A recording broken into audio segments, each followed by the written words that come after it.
Bismillahirrahmanirrahim. Assalamualaikum warahmatullahi wabarakatuh. Kali ini kita masih berbicara tentang amanah, di mana pada video-video sebelumnya kita banyak berbicara tentang amanah yang biasa kita formulasikan dalam ATP, amanah tanda perintah, di mana dalam setiap amanah itu mesti ada tanda, dalam setiap tanda ada perintah. Amanah sendiri artinya titipan.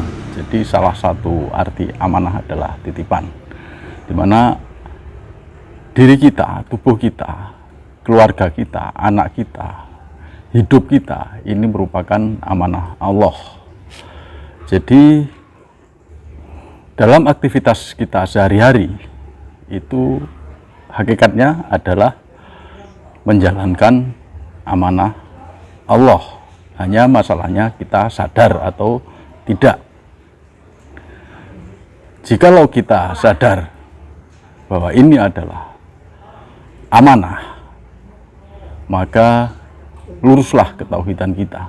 Tetapi jika kita tidak sadar bahwa semua dalam hidup kita itu amanah Allah, itu maka kita bisa tersesat di situ. Bahkan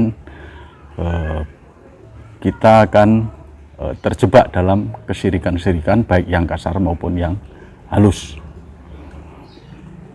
Jadi tadi amanah itu ada tandanya, tanda ada perintahnya. Contoh amanah anak. Anak merupakan amanah.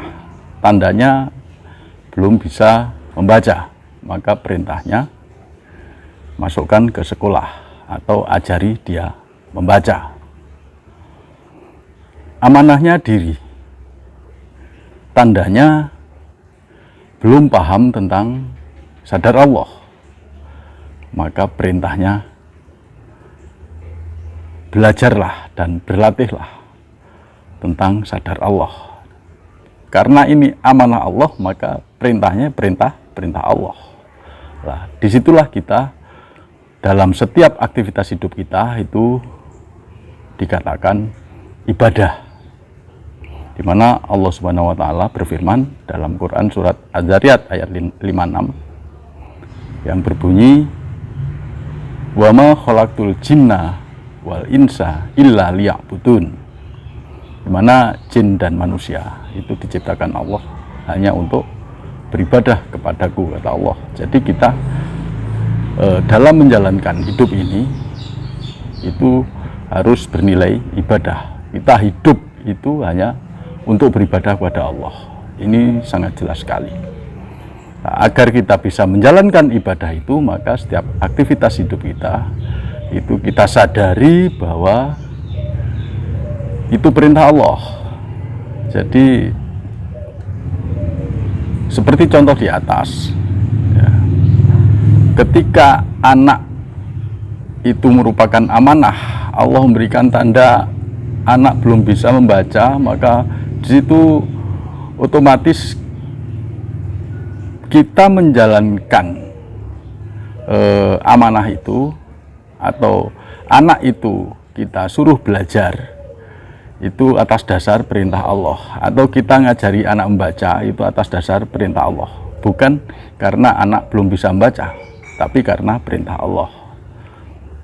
Itu kita belajar sadar Allah, berlatih sadar Allah itu karena perintah Allah, bukan karena kita belum bisa sadar Allah.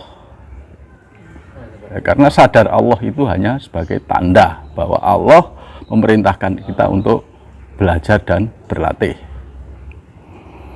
Nah, jikalau semua aktivitas dalam hidup kita itu kita sadari bahwa ini merupakan amanah Allah, baik aktivitas sehari-hari maupun pekerjaan itu amanah Allah, maka keseluruhan hidup kita itu akan bernilai ibadah. Untuk itulah mari kita jalankan amanah ini dengan sebaik-baiknya. Kita sadari bahwa semua aktivitas kehidupan kita dan semua harta, benda, istri, anak, teman, tetangga, dan lain-lain itu semuanya merupakan amanah Allah, di mana kita harus menjalankan perintah Allah berdasarkan tanda-tanda yang diberikan. Jadi ini yang bisa saya sampaikan kali ini. Semoga ini bermanfaat. Ingat, innamal a'malu binniyat. Jadi niat karena Allah. Jangan bekerja karena mencari uang, jangan makan karena lapar, jangan menafkahi keluarga karena kebutuhan, tapi mari kita niatkan semua karena Allah. Inna sholati wa nusuki wa mahyaya wa mamati lillahi rabbil alamin. Hidup kita hanya untuk Allah, aktivitas kita hanya beribadah kepada Allah. Sekian, semoga bermanfaat. Billahi taufiq wal hidayah. Assalamualaikum warahmatullahi wabarakatuh.